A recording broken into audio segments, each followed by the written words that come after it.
नमस्कार मंडळी, प्रेमाने बोला धन्यरंकारची मंडळी. आपलं आयुष्य आहे ना एका वाहत्या नदीसारखं आहे. एखादी नदी जर वाहत राहिली ना तर ती स्वच्छ असते.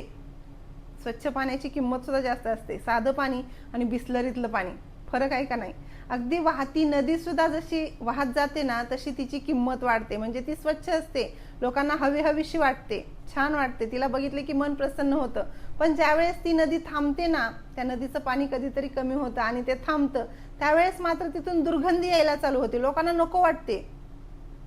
अगदी दाशीच्या वैयक्तिक अनुभवानुसार हे ज्ञान सुद्धा तसंच आहे. ते जोपर्यंत वाहत जाईल ना नदीसारखं, पुढं जाईल ना, तसं त्याला मार्ग मिळत जातात. तसं नवीन रस्ते मिळतात. नवीन लोकांपर्यंत ते गेलं की ते लोक सुद्धा तसेच प्रफुल्लित होतात. पण जेव्हा ते ज्ञान, मला भेटलेलं ज्ञान माझ्या पुरतंच मर्यादित राहिलं ना की कुठंतरी त्या थांबलेल्या नदीसारखी अवस्था होते. म्हणजे माझ्याकडे एवढं बहुमूल्य ज्ञान असून सुद्धा त्याची किंमत वाढवायची का त्याची किंमत कमी करायची हे माझ्या हातामध्ये. पण माणूस चुकीचा पुतळा आहे म्हणतात ना, चुकतच असतो. ठीक आहे, पण त्या चुका सुद्धा चुकून झालेल्या पाहिजेत बरं का.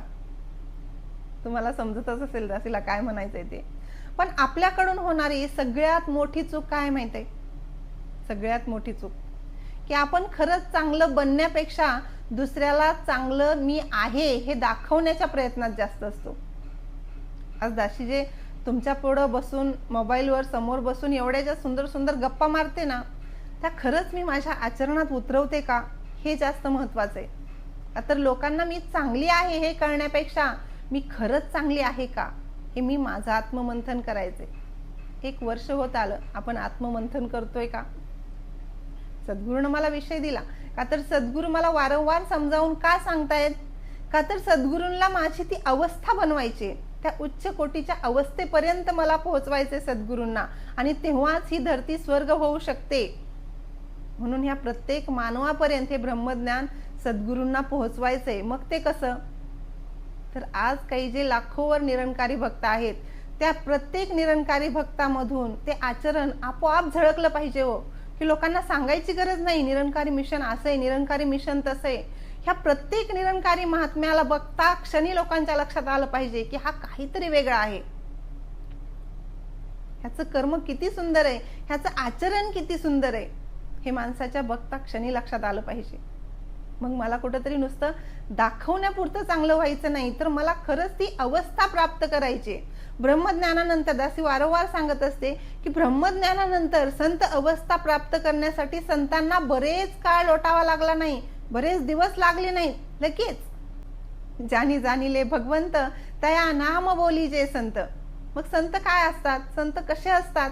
आता संत तुकाराम महाराजांचं जर उदाहरण घ्यायला झालं तर संत तुकाराम महाराजाकडे एवढी प्रॉपर्टी असताना सुद्धा त्यांनी सगळी वाटून टाकली. आता आमच्याच गेल्या वेळेस सत्संगमध्ये एक छोटासा प्रसंग असा घडला की महात्मा साईड विचारातून सांगत होते की आपण जर नमस्कारीला गेलं तर आपल्या खिशातली आपण सगळ्यात छोटी नोट काढतो. आता नाहीतरी आमच्या इकडे सत्संग जे असते ती सर्वसामान्य लोक आहेत, सगळे मोलमजुरी करून का शेती करून सत्संगमध्ये येणारी लोक. मग यांच्याकडे जास्तीत जास्त माया नसतेही, काटकसरीनं प्रपंचच अगोदर काटकसरीचे असतात, त्यातून नमस्कारीला माया किती. बरं, हे सगळं सांगायचीही गरज नाही का तर माझ्या सद्गुरूला सगळं माहित आहे. आतलं बाहेरचं ह्याला सगळं कळतं. कुणी कोणासमोर स्पष्टीकरण द्यायची गरज सुद्धा नाही. आता सद्गुरूंनी मला पहिल्या प्राणामध्ये सांगितलं खरं, तन मन धन ईश्वराची देणगी आहे, त्याला ईश्वराचंच मानायचंय, त्याचा अभिमान अहंकार करायचा नाही. मग आमच्यात महात्मा सांगत होते की आमच्या खिशामध्ये जेवढं आहे आम्ही तेवढं सगळं का नाही टाकत. आता ही किती पत योग्य आहे? आता समजा सत्संग मधले महात्मे समोर असतील, ते समजूनही घेतील कदाचित, पण जे कोण नवीन आलेला असेल एखादा महात्मा, त्यांना काय वाटेल? आपण थोडं सद्गुरू आमच्याकडून ह्या गोष्टीची अपेक्षा करत नाही. सद्गुरू माझ्याकडून कोण्या गोष्टीची अपेक्षा करत असेल तर ते माझं सुंदर कर्म आहे. अहो, त्याच मायेनं माझं घर चालतं, जे काही माझ्याजवळ असतं. मग त्यातून जे काही जमल तसं महात्मे आपापल्या परिस्थितीनुसार नमस्कारी करतातही, आणि सद्गुरूला ते मान्य सुद्धा आहे. कुठंतरी आमच्यामध्येच वाटतं की मी जास्त करतो, तो कमी करतो. तो अहंकार सुद्धा माझ्यामध्ये येऊ नये. आणि बऱ्याचदा दाखवण्यासाठी सुद्धा कदाचित सेवा केली जाते. बऱ्याचदा तो सुद्धा भाव नकोय मला, का तर दाखवायचंयच ना मला, तर मला सुंदर बनवून दाखवायचे या जगाला. आणि तेव्हा माझ्या निरंकारी मिशनचा प्रचार आपोआप होणार आहे. आपल्या सगळ्यांना माहिती आहे ते चिमणीचं उदाहरण, की जंगलाला आग लागली आणि चिमणी ती आग विझवण्याचा प्रयत्न करते. कसा? तर स्वतःच्या चोचीमध्ये पाण्याचा एक थेंब घेऊन त्या आगीवर नेऊन टाकते आग विझवण्यासाठी. एखादे संत महात्मा तिला असंच म्हणतात की अगं चिमणी, ही आग तुझ्याच्यानं विझणार नाही, हा वनवा खूप मोठा आहे. ती चिमणी म्हणते मलाही माहित आहे हो की ही आग माझ्याच्यानं विझणार नाही, पण कुठंतरी ज्यावेळेस आग लावणाराची आणि आग विझवणाराची यादी असेल ना, त्या यादीमध्ये नक्कीच छोट्याशा अक्षरात का होईना माझं नाव विझवणाऱ्याच्याच यादीमध्ये येईल. किती सुंदर भाव आहे. आणि तो भाव माझा पाहिजे हो, तो भाव माझा पाहिजे. आज मी निरंकारी मिशन मध्ये आहे, प्रचारक असो, सर्वसामान्य एक सत्संगी असेल, भले मला अजून जास्त काही समजलंही नसेल, पण तरी सुद्धा माझं सुंदर कर्म माझ्या सत्संगचा प्रचार करणार आहे. मला काही कळालं असेल अगर नसल, मला ज्ञान पूर्ण कळालं असेल अगर नसल, पण सद्गुरूंना सांगितलेली वचनं तर मला कळतायत ना, की सुंदर कर्म करा. बस ती सुंदर कर्मच माझ्या या निरंकारी मिशनचा, माझ्या सद्गुरूचा प्रचार होणार आहे. आणि त्यासाठी मला कुठं जायची सुद्धा गरज नाही हो. का तर फूल ज्यावेळेस फुलाचं टोपलं समोरून जातं ना, आपल्या साईडनं जातं ना, त्यावेळेस त्याचा सुगंध येतोच. अगदी तसंच मी सुद्धा कोणाच्याही संपर्कामध्ये जाईल ना, त्यांना माझा स्वभाव, माझी वागणूक, माझं कर्म, माझं आचरण नक्कीच समजणार. विवेक शोकजे आपल्या विचारातून नेहमी सांगायचे की मी सुंदर बोलतोय, मी सुंदर प्रवचन करतोय म्हणून मी सुंदर निरंकारी महात्मा, मी सुंदर गीत गाते म्हणून मी चांगली निरंकारी. मी चांगली निरंकारी कधी होणार आहे? ज्यावेळेस माझं कर्म माझ्या सद्गुरूला आवडेल असं होईल. मग त्यासाठी फक्त आणि फक्त मला कर्मावर जोर द्यायला वारंवार सद्गुरू सांगतायत. बाबाजी सुद्धा आपल्याला हरदेवानीमध्ये सांगतायत की गाकर किसीने प्रभु न पाया, पाकर प्रभु को गाया है, पाने वालों ने जो गाया सार्थक वो कहलाया है. पाने के ही बाद तुकाजी डूबे भक्ति रंग में, देव पाहिला कहते रहे अभंग में. मीरा ने जब गुरु कृपा से अविनाशी को पाया था, राम रतन धन पाया मैंने तब ये राग सुनाया था. म्हणजे ह्या संतांच्या अवस्था आहेत. म्हणजे भगवंताला पाहिल्यानंतर भक्तीला सुरुवात होते.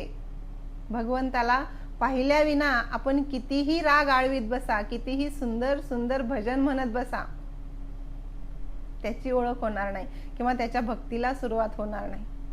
त्यासाठी सद्गुरूनं सांगितलेलं कर्म, सुंदर कर्म मला आचरणात आणायची गरज आहे. सद्गुरूनं आपल्याला ब्रह्मज्ञानाच्या वेळेस 3 कर्म दिलेत, सेवा, सत्संग आणि नामस्मरण.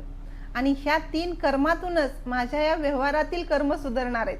का तर सत्संगला गेल्यानंतर मला तिथं जे वारंवार संतांचे विचार ऐकायला मिळत आहेत, त्यातून नक्कीच मला प्रेरणा चांगलं वागण्याची मिळणार आहे, चांगलं आचरण करण्याची मिळणार आहे. आणि त्यातूनच माझं व्यावहारिक जीवनामध्ये सुद्धा आचरण तसं होणार आहे.